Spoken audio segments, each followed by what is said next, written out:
وآلہ وسلم کی آمد مبارک کے سلسلے میں 12 روزہ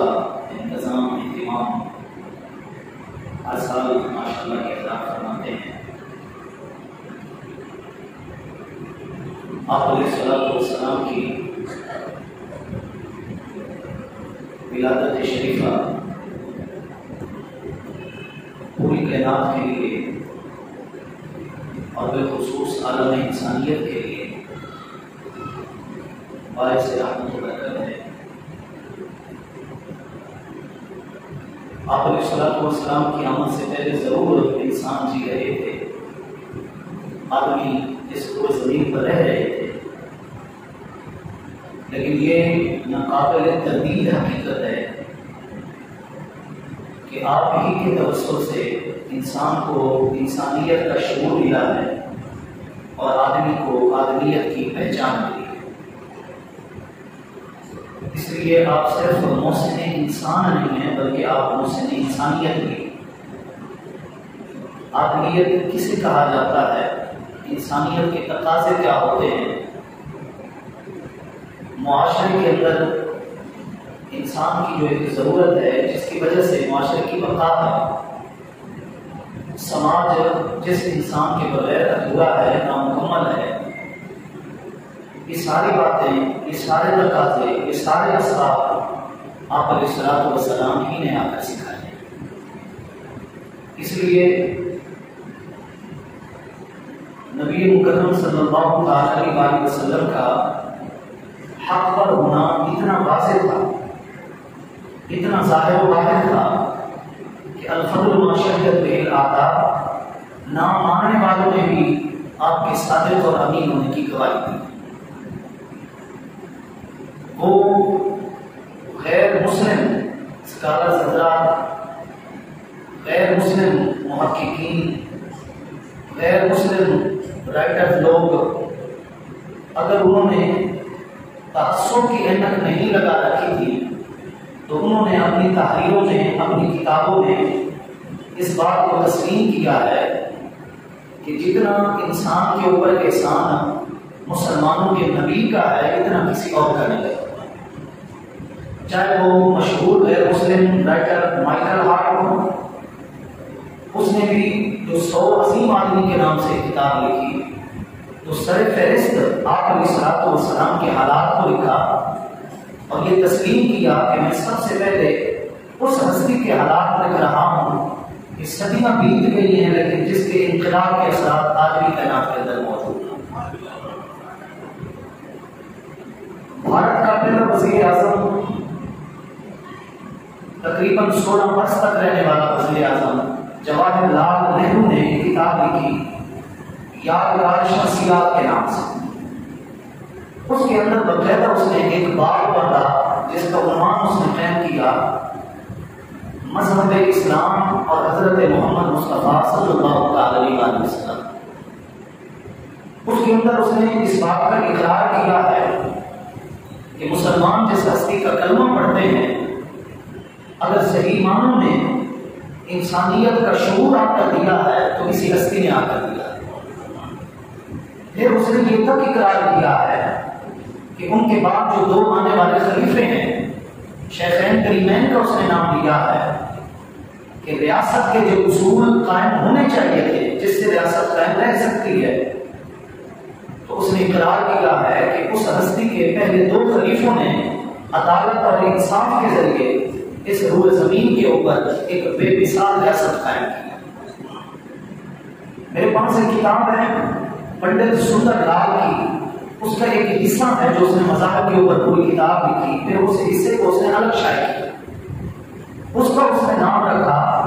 حضرت محمد اور اسلام صلی اللہ علیہ وسلم۔ اس نے کہا دنیا کے اندر یہ سعادت اور حیثیت کسی اور کو نہیں ملی کہ جو مسلمان کے نبی کو ملی ہے کہ ایک ہی وقت میں اس نے آ کر نیشن، اسٹیٹ اور دھرم کی بنیاد رکھی، یعنی قوم، ریاست اور مذہب کی بنیاد رکھی۔ بھیا وقت 3 چیزوں کی بنیاد رکھنے والا کوئی بھی تاریخ انسانی کے اندر کوئی پیشوا، کوئی مقتدا، کوئی لفظ رہنما نہیں آیا۔ اور اس کے قلم سے ایک اور حقیقت عجیب سامنے آئی. اس نے کہا جب بھی کوئی انسان کسی ایسے فرد کو تلاش کرے گا کہ صدیاں بیت گئی ہوں لیکن اس کی زندگی کے اندر ایسے رہنما اصول ہوں کہ جس دور میں بھی وہ لوگ جی رہے ہوں اس دور میں وہ اصول زندگی گزارنے کا صحیح طرز صحیح طریقہ سکھائیں.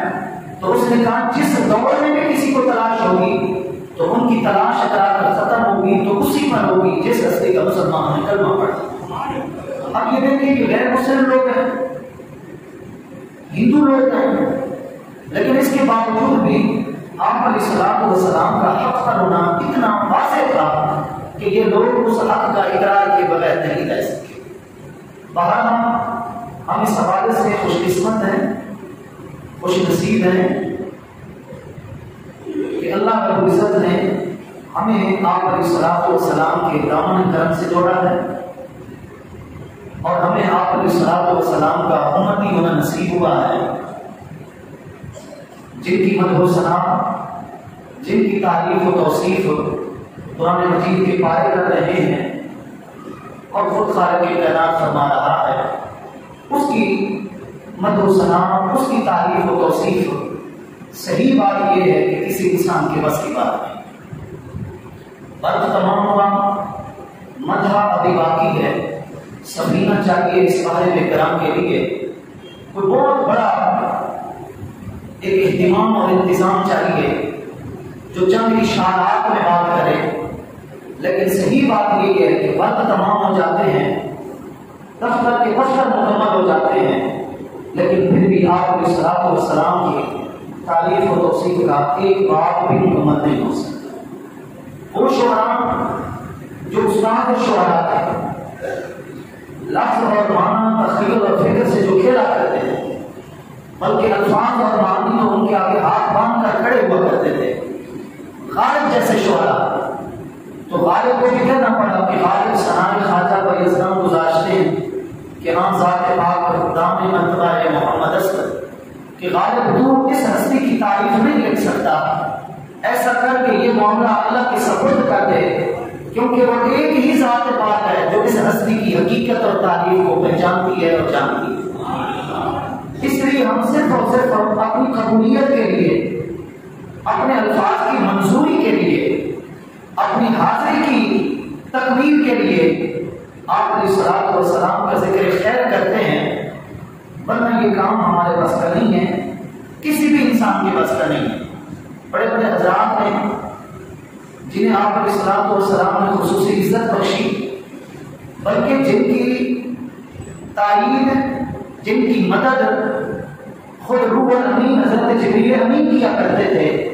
جب وہ آپ علیہ الصلوۃ والسلام کی تعریف میں مدد سرائی فرمایا کرتے تھے. جناب حضرت حسان بن ثابت رضی اللہ تعالیٰ عنہ، ان کو بھی لکھنا پڑا کہ مان مدحت محمد بمقادتی ولکن مدحت مقادتی بمحمدی، کہ میں اپنی باتوں سے حضور کی تعریف نہیں کرتا، میں تو حضور کے ذکر سے اپنی بات کی تعریف کرتا. میرا مقالہ اور میری گفتگو حضور کی تعریف کے لیے نہیں ہوتا، بلکہ آپ علیہ الصلوۃ والسلام کا ذکر جو ہے وہ خود میری مقالے کی تعریف کا باعث و سبب بن جاتا ہے. تو اس لیے آپ علیہ الصلوۃ والسلام کا یہ عظیم احسان اور پھر آپ جیسی ہستی کے امتی ہونے کے حوالے سے ہمیں یہ نسبت اور سعادت کا ملنا، یہ دوہرا کرم ہے اللہ رب العزت کا ہم پر، جس کا جتنا بھی شکر ادا کیا جائے بہت کم ہے. قدیم تاریخ سے یہ بات پتہ چلتی ہے کہ انسان کی تخلیق سے پہلے بھی اس کائنات میں بہت ساری مخلوقات تھی، اور ان مخلوقات کا جو نظام تھا، ایک فطری تربیت جو تھی، وہ اللہ رب العزت نے ان کی جبلت اور ان کی سرشت کا حصہ بنا دیا تھا. انہیں خاص کسی تربیتی اداروں میں نہیں جانا پڑا. اللہ رب العزت نے پیدائش کے وقت ہی سے ان کے اندر یہ شعور رکھ دیا کہ تم نے زندگی کس طرح گزارنی ہے. مثلا مچھلیاں ہیں تو ان کو پانی میں تیرنے کے لیے کسی تربیت ورکشاپ کی ضرورت نہیں ہے کہ وہ جائیں اور پہلے تیرنا سیکھیں. جیسے انسان تیراکی کا فن سیکھتا ہے پھر تیرتا ہے، لیکن مچھلیوں کو یہ سبق لینے کی ضرورت نہیں ہے. اسی طرح پرندے ہوا میں اڑ رہے ہیں، مایوسی کو رحمان بھی ان کو اڑا رہا ہے اور ان کو روکے ہوئے ہوا کے اندر. ان کو بھی کسی فلانی کلب میں جانا نہیں پڑا کہ وہ جا کر وہاں اڑنے کی تربیت حاصل کریں کہ اڑا کیسے جاتا ہے، پروں کو کیسے ہلایا جاتا ہے، ہوا کا کس طرح جو ہے وہ سامنا کیا جاتا ہے، بلکہ پرندوں کی جبلت کے اندر رب العزت نے پیدائش کے ساتھ ہی یہ سارا نظام رکھ دیا ہے۔ اگر جتنی بھی مخلوقات ہیں ان کے اندر غور کریں تو ان کا جو رہن سہن ہے اس کا سارا نظام اللہ رب العزت نے ان کی تخلیق کا حصہ پر بخود بنا دیا۔ کائنات کے اندر ایک خاص مخلوق ہے جس کی تربیت کے لیے، اس کی فکر کی اصلاح کے لیے، اس کی فطرت کو اجاگر کرنے کے لیے، بلکہ اس کی فطرت کے اندر موجود صلاحیتوں کو ابھارنے کے لیے اللہ رب العزت نے جو خصوصی انتظام کیا ہے وہ مخلوق انسان ہے۔ عقل جتنے بھی طریقوں کا تقاضا کر سکتی تھی، اللہ رب العزت نے وہ سارے کے سارے طریقے اس انسان کی تربیت کے لیے مہیا فرمائے۔ سب سے بڑھ کر جو اس نے طریقہ مؤثر طور پر مہیا فرمایا ہے وہ صحیفوں کو نازل کرنے کے ساتھ ساتھ ان صحیفوں کو اس کے بندوں کے سامنے پڑھ کر سنانے والا کوئی نہ کوئی عظیم پیغمبر بھی اس نے بھیجا ہے۔ ہر دور کے جو تقاضے تھے ان تقاضوں میں کامل طور پر تعلیم دے کر اللہ رب العزت نے اس دور کے مطابق کسی نہ کسی نبی کو بھیجا۔ جناب حضرت نوح علیہ السلام کی زندگی سعی تبلیغ کے اندر گزری ہے، تبلیغی اور اصلاحی کوششوں کے اندر گزری ہے۔ اسی طرح جناب حضرت ابراہیم علیہ السلام کی زندگی ایک ولولہ توحید کے اندر گزری ہے، پیغام توحید سنانے کے اندر گزری ہے۔ جناب حضرت موسیٰ علیہ السلام کی زندگی ایک جوش تبلیغ اور دعوت فکر کے اندر گزری ہے بنی اسرائیل کے لیے خاص طور پر، اور ان کے ساتھ رفاقت حق کے طور پر حضرت ہارون علیہ السلام نے بھی پورے خلوص کے ساتھ اخلاص کے ساتھ ساتھ دیا۔ حضرت یعقوب علیہ السلام کی زندگی ہمیں تسلیم و رضا کی زندگی نظر آتی ہے۔ بیٹے کہتے رہے کہ وہ کون سا یوسف ہے جس کا آپ ذکر کرتے ہیں، اب بھول جائیں ان کو، ان کب کی بات ہے، وہ بچپن کی باتیں تھی، بیٹیا ان کو کہا گیا۔ اور آپ نے جو اللہ کی رحمت سے امیدوار ہونے کا درس دیا ہے، آپ فرماتے تھے لا تیأسوا من روح اللہ انہ لا یئس من روح اللہ الا القوم الکافرون۔ مایوس ہو جانا تو کافروں کا شیوا ہے، میں تو آج بھی اللہ کی رحمت سے مایوس نہیں ہوا، اور اب مجھے ایک نہ ایک دن میرے یوسف سے ضرور مجھے ملائے گا۔ تو یہ جو ایک امید کا تعلق ہے یہ جناب حضرت یعقوب علیہ السلام نے تسلیم و رضا کی صورت میں ہمیں سکھایا۔ حضرت یوسف علیہ السلام نے یا حضرت یحییٰ علیہ السلام نے عفت کیا ہے، پاک دامنی کیا ہے، طہارت قلبی کیا ہے، تزکیہ نفس کیا ہے، یہ ان کی زندگی کا خصوصی درس ہے۔ حضرت عیسیٰ علیہ السلام ہے یا حضرت زکریا علیہ السلام ہے، ان حضرات کی زندگی عبادت اور رسول و تقویٰ کی طرف ہمیں واضح طور پر پیغام دے رہی ہے۔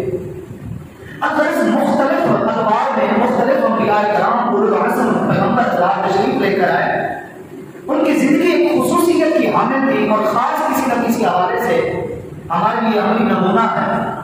اللہ رب العزت نے ایک ایسی ہستی کو پیدا بھی فرمایا اور کائنات کے اندر بھیجا کہ وہ جو متفرق باتیں تھیں اور جدا جدا صلاحیتیں تھیں اور مختلف انبیاء کرام علیہ السلام کے مختلف انداز تبلیغ جو موجود تھے، رب العزت نے وہ سارے کے سارے فضائل و مناقب، سارے کے سارے اقدار، سارے کے سارے افکار سمیٹ کر اس ایک ہستی کے اندر رکھ دیے، جس ہستی کو فخر موجودات سرور کائنات احمد مجتبی حضرت محمد مصطفیٰ صلی اللہ علیہ وسلم کے نام سے ہم یاد رکھتے ہیں۔ اس لیے آپ علیہ الصلوۃ والسلام کی زندگی گزشتہ تمام انبیاء کے لیے بھی جامع زندگی تھی کہ وہ تمام پہلو رکھ دیے گئے، اور آنے والی تمام نسلوں کے لیے آپ علیہ الصلوۃ والسلام کی زندگی ایک کامل اسوہ حسنہ، اقتداء کی چیز، پیروی کی چیز، اصولوں کی بات، وہ آپ علیہ الصلوۃ والسلام کی زندگی کا ایک خصوصی تعارف بن گیا، خصوصی پہچان بن گیا۔ رب العزت کا اس اعتبار سے انسانوں کے اوپر خصوصی کرم ہے کہ اللہ رب العزت نے انسان کو کسی بھی موڑ پر ہدایت سے جدا نہیں کیا، بلکہ آپ دیکھیں غور کریں کہ پہلا انسان جو زمین پہ اترا ہے، پہلا بشر، اول البشر، پہلا بشر جس کائنات میں جس نے قدم مبارک رکھے ہیں، جنت سے انہیں اتارا گیا ہے، تو وہ صرف پہلا انسان نہیں بلکہ وہ اللہ کے پہلے نبی بھی تھے، جناب حضرت آدم علیہ السلام، اور انہوں نے اپنی ہدایت کا آغاز اپنے فرزندان سے کیا ہے، اپنے گھر سے کیا ہے، اپنے خاندان سے کیا ہے، اور اس کائنات کی پہلی نسل انسانی سے کیا ہے۔ دیکھیں انسانیت کا سفر بھی شروع ہو رہا ہے اور ساتھ ساتھ ہدایت کا سفر بھی شروع ہو رہا ہے۔ تو اس سے پتہ چلا کہ اللہ رب العزت نے یہ دونوں سفر ایک ساتھ شروع کیے ہیں، اور ہدایت کو کبھی اللہ رب العزت نے انسانیت سے جدا نہیں کیا۔ جو جس جگہ کا خمیر ہوتا ہے، جو جس چیز کے اجزاء ترکیبی ہوتے ہیں، جس سے وہ چیز بنتی ہے، اس کی اصلاح، اس کی افزائش، اس کی نمود، اس کی بڑھوتری، اس کا بھی وہیں پر خاصہ پایا جاتا ہے۔ مثال کے طور پر آگ، پانی، ہوا اور مٹی ہے، اس سے انسان کا ڈھانچہ تیار ہوا ہے، جثہ تیار ہوا ہے۔ اگرچہ قرآن مجید کے اندر انسان کی تخلیق اور پیدائش کے لیے خاص طور پر دو چیزوں کو نوٹ کیا گیا ہے۔ کہیں فرمایا کہ ہم نے اس کو پانی سے بنایا، اور زیادہ مقامات پر فرمایا کہ ہم نے اس کو مٹی سے بنایا۔ اس پانی اور مٹی سے مل کر کیچڑ سے جو ایک ڈھانچہ کھڑا کیا گیا، اس کو پکانے والی چیز اور اس کو خشک کرنے والی، سکھانے والی چیز وہ آگ تھی اور ہوا تھی، لیکن اس کا ذکر نہیں ہے کیونکہ غلبہ جو ہے انسان کی اجزاء ترکیبی کے اندر وہ یا تو پانی کا ہے یا پھر مٹی کا، تو غالب چیز کا ذکر ہے۔ اس لیے جن کی تخلیق کے اندر جیسے آگ کا ذکر تو ملتا ہے، وَجَعَلْنَا خَلَقْنَاهُ مِن قَبْلُ مِن نَارِ السَّمُومِ، ماشاءاللہ قاری صاحب نے عشاء کی نماز کے اندر سورہ رحمان کی تلاوت کی ہے، اور اس میں بھی یہ بیان موجود ہے کہ ہم نے انسان کو ایک کھڑکتی مٹی سے بنایا ہے، اور جن کو جو ہے وہ پکی ہوئی آگ سے ہم نے بنایا۔ تو اس کا ذکر تو ملتا ہے، لیکن سچ یہ ہے کہ جن کے اندر بھی پانی بھی ہے، مٹی بھی ہے اور ہوا بھی ہے، لیکن آگ کا ذکر اس لیے ہے کہ ان کے غلبہ آگ کا ہے۔ تو جس چیز کا غلبہ ہے اللہ رب العزت اس کو بیان فرما رہا ہے۔ تو اس جسم کی غذا جو ہے وہ بھی اللہ رب العزت نے جس چیز سے بنایا اس کی غذائیت بھی اس کے اندر رکھ دی۔ کلوا من طیبات ما رزقناکم، فرمایا جو کچھ ہم نے رزق طیبات چیزیں بنائی ہیں تم ان کو کھاؤ پیو۔ قرآن مجید کی دوسری سورہ بقرہ آیت نمبر 29 کے اندر فرمایا هو الذی خلق لکم ما فی الارض جمیعا، ہم نے یہ جو زمین کے اندر نعمتیں بنائی ہیں یہ ساری کی ساری ہے انسان تیرے لیے بنائی ہیں۔ تو ہمارا سارا نظام افزائش کا، بڑھوتری کا، تربیت کا، جسمانی طور پر وہ اسی سے وابستہ ہے۔ لیکن اس جسم کے پنجرے کے اندر، اس قفس عنصری کے اندر ایک اور بھی پاکیزہ امانت موجود ہے جسے روح کہا جاتا ہے۔ یہ تو میں کہا کرتا ہوں حضرت موجود ہے، یہ علامہ ابن قیم جیسے بندے کی ہمت ہے جس نے روح کے اوپر پوری کتاب روح لکھ ڈالی ہے، ورنہ حقیقت یہ ہے کہ اللہ رب العزت نے فرما دیا کہ یہ وہ معاملہ ہے جو تمہاری سمجھ سے باہر آتا ہے۔ وَيَسْأَلُونَكَ عَنِ الرُّوحِ قُلِ الرُّوحُ مِنْ أَمْرِ رَبِّي وَمَا أُوتِيتُم مِنَ الْعِلْمِ إِلَّا قَلِيلًا۔ اللہ رب العزت جانتا ہے اس کی حقیقت، یا پھر جس پر وہ منکشف فرما دے وہ جانتے ہیں اس کی حقیقت۔ تو اللہ رب العزت نے یہ جو ایک امانت پاکیزہ ہمارے اندر رکھی ہے، اس کی اصلاح کے لیے بھی اللہ رب العزت نے پھر زمین سے کوئی اجزاء نہیں رکھے، یہ جہان سے آئی ہے، اس کی اصلاح کے لیے بھی اللہ رب العزت نے وہیں سے اہتمام فرمایا۔ اس کو فیضان سماوی کہا جاتا ہے، آسمانی فیض کا نام دیا جاتا ہے کہ تمہارے جسم کی تربیت اور بڑھوتری زمینی اجزاء سے یہ بنا ہے، زمین کے اجزاء ہی کریں گے، لیکن اس کے اندر جو کار فرمائی چیز ہے جس کی وجہ سے جسمی حرکت میں ہے وہ ہے روح۔ اس روح کی پاکیزگی کے لیے، اس نفس کی تربیت اور طہارت کے لیے اگر اللہ رب العزت نے اہتمام فرمایا ہے تو وہ عرش سے فرمایا ہے، آسمان سے فرمایا ہے۔ اس لیے جو وحی اتری ہے تربیت کے لیے، جو نظام اللہ نے نازل فرمایا ہے شریعت کی صورت میں، احکام کی صورت میں، قرآن مجید میں ان احکام کو، اس شریعت کو روح کہا گیا۔ روح من امرنا، اللہ رب العزت نے شاہ فرمایا ہے حبیب ہم نے آپ کی طرف روح کو بھیجا ہے، روح کی وحی کی ہے، مطلب مسائل شریعت کی، اس دین کی۔ اور روح کہتے ہیں ماں بھی حیات، جس کی وجہ سے زندگی ہو۔ تو ان مسائل کی وجہ سے، ان شرعی احکام کی وجہ سے یہ روحانی زندگی در حقیقت زندگی کہلاتی ہے۔ اگر وہ شرعی احکام نہ ہو تو پھر یہ انسان چلتا پھرتا ایک مردہ ہی ہے، یوں سمجھے خاک کا ڈھیر ہی ہے جو خاک پہ چل رہا ہے۔ اصل جو حیات کہا جاتا ہے، حیات سرمدی جس کو کہا جاتا ہے، وہ اس روحانی زندگی کے بعد سے انسان کو کہا جاتا ہے۔ جنہوں نے آپ علیہ الصلوۃ والسلام کی بارگاہ سے رشتہ نہیں جوڑا تھا ان کو قرآن مجید میں پڑھ کر دیکھ رہے سنو بکمن ہمیوں کا نام دیا گیا، ان کو اولاد کا کل نام بل جانوروں سے بھی بدتر مخلوق کہا گیا، اور جنہوں نے آپ علیہ الصلوۃ والسلام کے دامن نبوت سے رشتہ جوڑا، حضور کے دامن کرم میں آ گئے، کلمہ پڑھ کر اسلام کے دائرے میں داخل ہو گئے، کہیں اللہ فرما رہا ہے اولئک هم المؤمنون حقا، یہی سچے مومن ہیں، کہیں فرمایا اولئک هم الصادقون، یہی صادق ہیں، یہی سچے ہیں، کہیں فرمایا اولئک هم الراشدون، یہی ہدایت یافتہ ہے۔ تو اس سے پتہ چلا ہدایت ہے، صدق ہے، حقانیت ہے، زندگی ہے، حیات ہے، یہ صرف اور صرف ایک ہی صورت میں ہے، اور وہ صورت یہ ہے کہ آپ علیہ الصلوۃ والسلام کے لائے ہوئے پیغام کو دل و جان سے قبول کر لیا جائے۔ یہی وجہ ہے کہ جو شخص پہلے کافر ہو اور بعد میں وہ مسلمان ہوا، آپ علیہ الصلوۃ والسلام کے پاس آ کر اس نے کلمہ پڑھ لیا،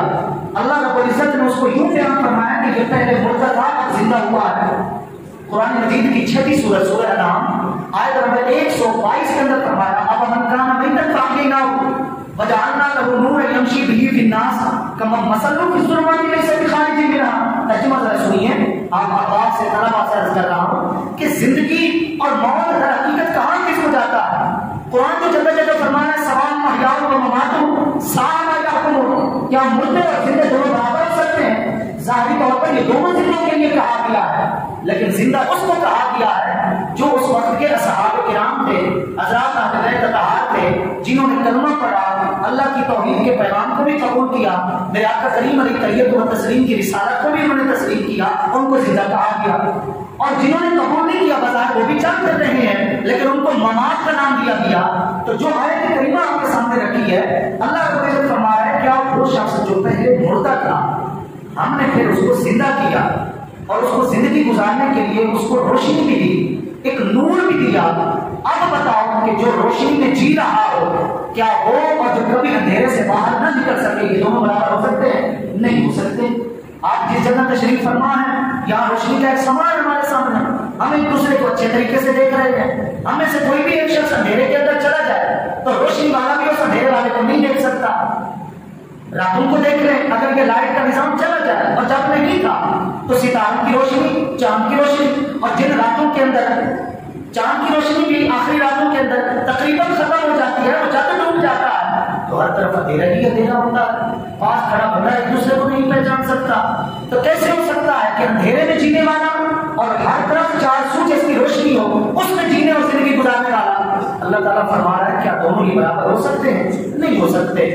درس نظامی کی زبان میں اس کو استفہام انکاری کہا جاتا ہے، یعنی اللہ تعالیٰ بظاہر سوال کر رہا ہے لیکن در حقیقت اس میں جواب موجود ہے کہ یہ دونوں برابر نہیں ہو سکتے۔ تو اصل زندگی بھی وہی ہے میرے دوستوں جو آپ علیہ الصلوۃ والسلام کے لائے ہوئے اس پیغام کی قبولیت میں ہے، ورنہ اللہ تعالیٰ نے جگہ جگہ بیان فرما دیا ہے کہ جن کے نصیب میں، جن کے حصے میں یہ سعادت نہیں آئی، وہ جتنے بھی عقل مند ہو جائیں، وہ جتنے بھی سمجھدار ہو جائیں، وہ جتنے بھی جناب فیصلے کرنے والے اور جرگوں کو طے کرنے والے اور دو بندوں کے درمیان جھگڑے کو ایک درمیانی راہ سے نکالنے والے، جن کو جناب ابو جہل کا نام پھر بھی ابیان کو تو قدر بندوں کا سردار کہا کرتے تھے، تو جہالت اس لیے ان کے حصے میں آ گئی کہ جس کو یہ پیغام سمجھ نہیں آیا وہ عقل مند ہو ہی نہیں سکتا، وہ تو جاہل ہی جائے گا جس نے ساری دنیا کو سمجھ لیا، جناب چاند پہ پہنچ گیا ہے، لیکن اس کے حصے میں اگر یہ آفاقی پیغام نہیں آیا تو جس سیارے کے اوپر بھی چلا جائے لیکن اس کا پہنچنا وہ ظاہری ہے کہ برق و بخارات والی ایک ترقی ہے، لیکن اگر اس کی زندگی خزانے سماوی سے محروم ہے، اصل عرش سے جو تعلیم آئی ہے روحانیت کے حوالے سے، ہدایت کے حوالے سے، اگر اس کی زندگی میں وہ تعلیم نہیں ہے تو وہ پڑھا لکھا جاہل ہے، اس کو کبھی فاضل، اس کو کبھی سمجھدار نہیں کہا جا سکتا، بظاہر جس نے ڈگریاں نہیں لی، بظاہر جس نے کوئی بڑی بڑی تعلیم نہیں لی، لیکن اس کی سعادت اور اس کے حصے میں، اس کے نصیب میں اگر یہ ایمان آ گیا ہے تو یوں سمجھے اللہ کی بارگاہ کے اندر اس کا ایک مقام ہے، اس کا مرتبہ ہے، اصل سرمایہ بھی یہ ہے، ورنہ آج کی دنیا کے اندر کہنے کو تو آپ کہہ سکتے ہیں کہ جناب سافٹ ویئر کا بانی جو بل گیٹس ہے، بھلے وہ اپنی آمدنی کی ماہانہ 63% آمدنی یتیم بچوں کی دواؤں میں بھی خرچ کر رہا ہے، لیکن اگر اس کو ایمان نصیب نہیں ہوتا تو کل بروز حشر اس سے بڑھ کر کوئی مفلس بھی نہیں ہے، اس سے بڑھ کر کوئی غریب بھی نہیں ہے، اور روح کی سوکھی کھا کر گزارا کرنے والا شخص جو اللہ تعالیٰ کے فرائض و واجبات کا پابند ہے، کل بروز حشر اس سے بڑھ کر کوئی سرمایہ دار بھی نہیں ہے، کوئی امیر بھی نہیں ہے۔ تو اس حوالے سے ہم ذرا فرق کو ضرور سمجھیں کہ اصل دولت کس کو کہا جاتا ہے، اصل شعور کس کو کہا جاتا ہے، اصل تعلیم کس کو کہا جاتا ہے، اپنے محبوب کریم صلی اللہ علیہ وسلم کو جو آخری پیغام آخری دین لے کر بھیجا ہے، یہ سارے کا سارا شعور اور یہ سارے کا سارا سرمایہ اس کے اندر موجود ہے۔ بڑی مشہور ایک عمارت تھی مکہ کے اندر دارالندوہ کے نام سے مشورے ہوا کرتے تھے، مہمان نوازی کے طور پر اس کو بنایا گیا تھا۔ آپ علیہ الصلوۃ والسلام کے سلسلہ کش کے اندر ایک نام آتا ہے قصی۔ آپ علیہ الصلوۃ والسلام بیٹے کے نام ہے حضرت عبداللہ کے، اور وہ بیٹے حضرت عبدالمطلب کے، وہ بیٹے ہاشم کے، ہاشم بیٹے عبد مناف کے، عبد مناف بیٹے قصی کے۔ یہ جو نام آتا ہے 5ویں پشت کے اوپر قصی کا، یہ اس عمارت کے بانی تھے۔ تو یہ عمارت موروثی طور پر اور پھر خریداری کے طور پر حصے میں آ گئی جناب حضرت حکیم بن حزام رضی اللہ تعالیٰ۔ 120 سال ان کی عمر تھی اور ان کی زندگی 2 حصوں میں تقسیم ہے۔ آخری جو 60 برس ہے نا، یہ علامہ سیوطی رحمۃ اللہ تعالی نے 5-6 صحابہ لکھے ہیں تدریب الراوی کتاب کے اندر، جن کی زندگی ٹوٹل 120 سال تھی اور ان کی زندگی ایمان اور کفر کے حوالے سے 2 حصوں میں تقسیم تھی، اور آخری 60 برس جو ہیں وہ اسلام کے اندر گزرے۔ اللہ رب العزت نے ایمان کی ہدایت عطا فرمائی، ان میں حضرت حسان بن ثابت مشہور صحابی رضی اللہ تعالیٰ عنہ بھی۔ تو حضرت حکیم بن حزام نے جب اسلام قبول کیا، جیسے مشہور اور معروف ہے، اس سے تو آپ سبھی واقف ہیں کہ کعبہ کے اندر ولادت مولا کے نام سیدنا حضرت علی المرتضیٰ رضی اللہ تعالیٰ عنہ کی ہے۔ تو مسلم شریف کی روایت کے مطابق حضرت حکیم بن حزام وہ صحابی ہیں جن کی ولادت کعبہ شریف کے اندر ہوئی۔ حضرت حکیم بن حزام رضی اللہ تعالیٰ عنہ جب اسلام قبول کیا تو اس عمارت کو بیچ دیا 1 لاکھ درہم کے اندر، 1 لاکھ درہم کے اندر۔ لیکن جس نے خریدا اس نے ایک بات کی، اس نے کہا کہ تمکرم تھا موجم البلدان کے اندر رام یعقوب حنوی رحمۃ اللہ تعالی نے یہ بات لکھی ہے جو میں آپ سے عرض کر رہا ہوں۔ تو وہی بات جو ایک مشہور ہے، انہوں نے کہہ دیا بیٹ تمکرم تھا آبانی کا، یہ جو آپ نے عمارت مجھے 1 لاکھ درہم کے اندر بیچی ہے، تو کیا آج آپ نے اپنے آبا و اجداد کی عزت کو بیچ دیا؟ تو حضرت حکیم بن حزام رضی اللہ تعالی نے جواب دیا، اذا جاء الاسلام صحابت المکارم الا التقوی، کہ جب اسلام نصیب ہو گیا ہے اور اللہ کی بارگاہ سے اسلام جیسا دین آ گیا ہے، اب عزت ان عمارتوں کے اندر نہیں ہے، اس اسلام نے وہ عزت تقویٰ اور طہارت اور پرہیزگاری کے اندر رکھ دی ہے، اور وہ الحمدللہ وہ مجھے عزت مل گئی ہے۔ تو یہ دیکھیں صحابی کی ایک سوچ آپ سے عرض کر رہا ہوں، جس کو آج کی دنیا میں ہم سب سے بڑا سرمایہ سمجھتے ہیں نا، اس نے تو چھوڑ دینا ہے ایک وقت میں، ہم نے سب کچھ کو ختم کر کے قبر کے اندر جا کر پہنچنا ہے، اور وہ ایمان کی صورت میں اللہ کی بارگاہ سے جو ہمیں سرمایہ ملا ہوا ہے، سب سے بڑی جائیداد اور عزت کی چیز ملی ہوئی ہے، ہم نے تو صرف اس کلمے کو الفاظ کا ایک مجموعہ سمجھا ہوا ہے، ہمیں پتہ ہی نہیں کہ اللہ نے اس روح کی پاکیزگی کے لیے، طہارت کے لیے کتنا بڑا ہمیں سرمایہ دے رکھا ہے، جسے ہدایت ملی ہے اسے خاص طور پر اللہ رب العزت کا نور ملا ہے۔ اسی وجہ سے حدیث شریف ہے، آپ علیہ الصلوۃ والسلام نے ارشاد فرمایا ان اللہ تعالی خلق خلقه فی ظلمۃ، اللہ رب العزت نے جب مخلوق کو پیدا کیا تو اندھیرا ہی اندھیرا تھا، خارجی طور پر بھی اور داخلی طور پر بھی، لذتیں، خواہشیں، نجائز نفسانی لذات تھی، ان کا اندھیرا ہی اندھیرا تھا۔ فالقا علیہ من نورہ، اللہ رب العزت نے اس مخلوق کے اوپر نور ڈال دیا، نور کے چھینٹے ڈال دیے، نور کی برسات ہوئی۔ فمن اصابہ من ذلک النور اهتدى ومن اخطأه ضل، جس کے حصے میں وہ نور آیا وہ صراط مستقیم پہ چلا، وہ ہدایت پا گیا، اور جو اس نور سے محروم رہا وہ ہدایت ہی سے محروم رہا اور وہ ہمیشہ کے لیے گمراہ ہو گیا۔ تو الحمدللہ ثم الحمدللہ ہمیں جو اسلام اور ایمان کی ہدایت ملی ہے، یہ بوقت تخلیق، بوقت پیدائش، یہ دراصل اللہ رب العزت کا وہ نور ہمارے نصیب میں ہوا ہے۔ اس کی وجہ سے آپ علیہ الصلوۃ والسلام نے آپ خود بھی نور بن کر آئے، اپنے ساتھ بھی ایک نور لے کر آئے، تاکہ ان دونوں نوروں سے مل کر ہماری زندگی بھی نورانی بن جائے، اس کے اندر بھی روشنی آ جائے، یہ کردار بھی روشن ہو جائے، یہ کردار بھی منور ہو جائے۔ اور کتنا وہ محروم شخص ہے، کتنا وہ بد نصیب شخص ہوگا کہ جس کے پاس قرآن جیسا نور بھی ہو، اور آپ علیہ الصلوۃ والسلام جو نور علی نور ہے ان کی نورانی زندگی بھی ہو، لیکن ان دو نوروں کے ہوتے ہوئے بھی اپنی زندگی کے اندر نور نہ بھر سکے، اپنے باطن کو منور نہ کر سکے، اپنے آپ کو روشن نہ کر سکے، اپنی زندگی کی اصلاح نہ کر سکے۔ تو میلاد کے اس طرح کے پروگراموں کے اندر ویسے تو آپ مختلف موضوعات سنتے ہی رہتے ہیں، یہ ایک نچوڑ ہے، یہ ایک حاصل ہے، یہ ایک خلاصہ ہے کہ ہم اس مقصد حقیقی کو تو سمجھیں جس کو آپ علیہ الصلوۃ والسلام لے کر آئے ہیں۔ کوئی بھی نبی آیا، کوئی بھی رسول آیا، اس کی تو تعریف ہماری علم الکلام کی کتابوں میں یہی کی گئی ہے کہ ہوا انسان بعثہ اللہ تعالی الی الناس لتبلیغ الاحکام، جسے اللہ تعالیٰ بھیج دے لوگوں کی طرف تاکہ وہ اللہ تعالیٰ کے احکام ان بندوں تک جا کر پہنچائے۔ تو اگر ان احکام کی ہمیں فکر نہیں ہے، اللہ کے اس پیغام کی فکر نہیں ہے جو اللہ تک نبی لے کر آیا، تو پھر اس کا مقصد یہ ہے کہ کسی بھی نبی کی ولادت کا ہم نے مفہوم ہی نہیں سمجھا، ولادت شریفہ کا ہم نے مقصد ہی نہیں سمجھا، تو آپ علیہ الصلوۃ والسلام کی تشریف آوری ضرور ہمارے لیے نعمت عظمیٰ ہے۔ علامہ زکریا تسلیمی رحمۃ اللہ تعالی علیہ نے اپنی کتاب عجائب المخلوقات کے اندر لکھا ہے، حالانکہ یہ تو غالباً اپنا 6 صدی ہجری کے تھے، لیکن اس وقت کی یہ بات ہے، یہ آج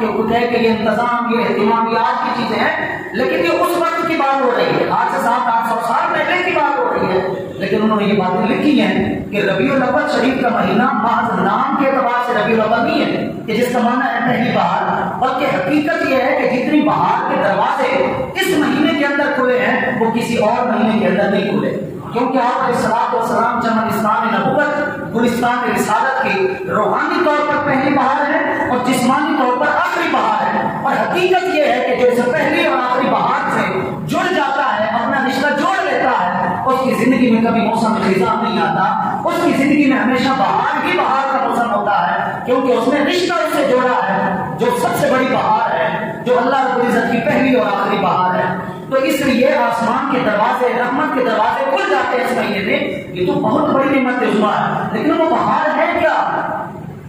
موسم خزاں سے ہم دور کیسے ہو سکتے ہیں؟ وہ اس صورت میں ہے کہ جب آپ علیہ الصلوۃ والسلام کی اطاعت کو، آپ علیہ الصلوۃ والسلام کی سچی پیروی کو اپنی زندگی کا لازمی حصہ بنایا جائے، اس لیے کہ محبت در حقیقت اپنا رنگ بھی تب دکھاتی ہے کہ جب آپ علیہ الصلوۃ والسلام کی سچی محبت خلوص دل کے ساتھ عمل کا حصہ بنتی ہے۔ آپ حضرت بھی اس وقت موجود ہیں، ہم نے ان کی صحبت سے یہی دین سیکھا ہے، اور یہ بات میں اکثر محافل میں جب اس طرح کا موضوع چلتا ہے یہ کہتا رہتا ہوں کہ ہمارے پاس واعظین خطباء بھی جوش میں آ کر کسی کے ظاہری فیصلوں کو دیکھ کر، کسی کے ظاہری گناہ کو دیکھ کر فتویٰ لگا دیتے ہیں کہ اس کے اندر کوئی محبت رسول نہیں۔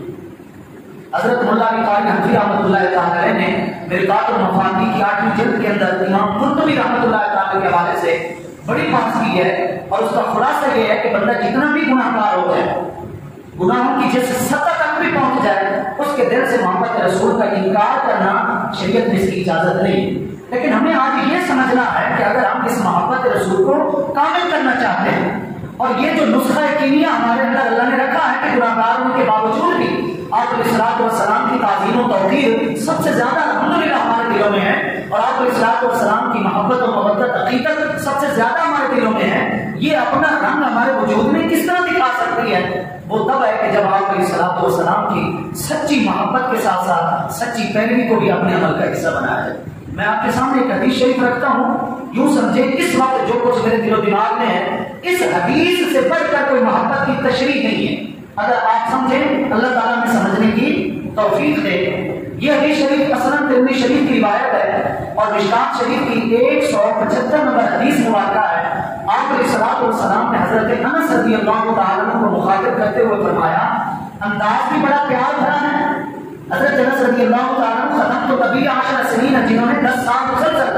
8 سال سے لے کر 18 سال تک بچپن بھی گزارا ہے، جوانی بھی گزاری ہے آپ علیہ الصلوۃ والسلام کی خدمت اور صحبت کے اندر۔ جب آپ علیہ الصلوۃ والسلام کا ظاہری وصال مبارک ہوا اس وقت ان کی عمر 18 سال تھی۔ تو حضرت انس رضی اللہ تعالیٰ عنہ کے ساتھ کی جو حدیثوں کا معاملہ ہے یہ بڑا شفقت بھرا ہے۔ یاد نہیں فرما کر آپ علیہ الصلوۃ والسلام پیار سے اپنا بچہ فرما کر، بیٹا فرما کر کوئی نہ کوئی اہم تعلیم دیا کرتے تھے۔ یہ ان لوگوں کا احسان ہے ہمارے اوپر کہ انہوں نے کسی بات کو چھپایا نہیں ہے، بلکہ ان ساری باتوں کو آنے والی امت تک پہنچایا ہے، اور جو انہیں درس دیا گیا فَلْيُبَلِّغِ الشَّاهِدُ الْغَائِبَ کہ جو حاضر ہیں وہ اس پیغام کو ان تک بھی پہنچا دیں، جو حاضر نہیں ہو سکے، جو غائب ہیں انہوں نے پیغام غائب لوگوں کو پہنچایا، آنے والی نسلوں تک آیا۔ الحمدللہ یہ سیرت طیبہ، اقوال، افعال، احوال آپ علیہ الصلوۃ والسلام کے موجود ہیں جن سے ہمارے روشنی لے رہے ہیں، تعلیم لے رہے ہیں۔ تو فرمایا یا بنیا، اس حدیث شریف کو سمجھیں، بہت کم لوگ ہوں گے ماشاءاللہ جو حضرات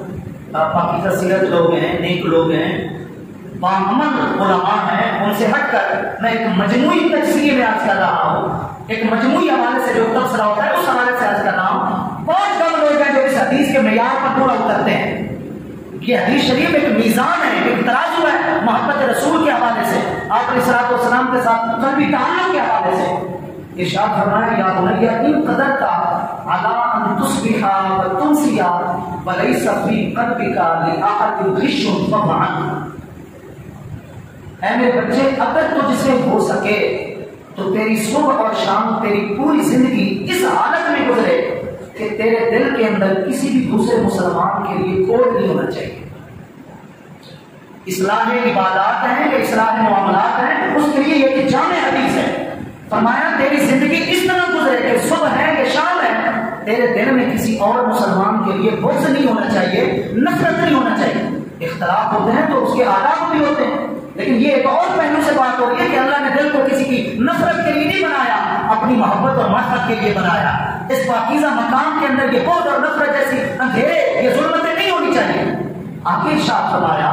کہ میرے بچے یہ جو میں تجھے کہہ رہا ہوں کہ کسی کے لیے بھی تیرے دل میں کھوٹ نہیں ہونا چاہیے. وَذَلِكَ مِن سُنَّتِي، یہ میری سنت ہے، یہ میرا طریقہ ہے. اور فرمایا من احب سنتی فقد احبنی،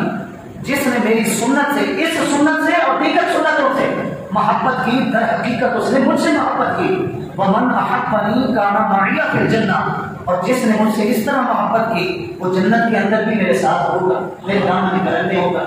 اب میرے خیال میں بات بالکل سمجھ آنی چاہیے کہ محبت ہوتی تو ہے انسان کے دل میں، محبت رسول عشق ضرور ہوتا ہے، لگن ہے، لو ہے، ضرور ہوتی ہے. لیکن آپ علیہ الصلوۃ والسلام نے جس اعتبار سے تشریح فرمائی ہے کہ محبت تب تمہاری کامل ہوگی جب میری سنت بھی اس کا حصہ بنے. اور سنت میں سے اہم سنت فرمایا کہ کسی کے لیے دل کے اندر کوئی نفرت کا پہلو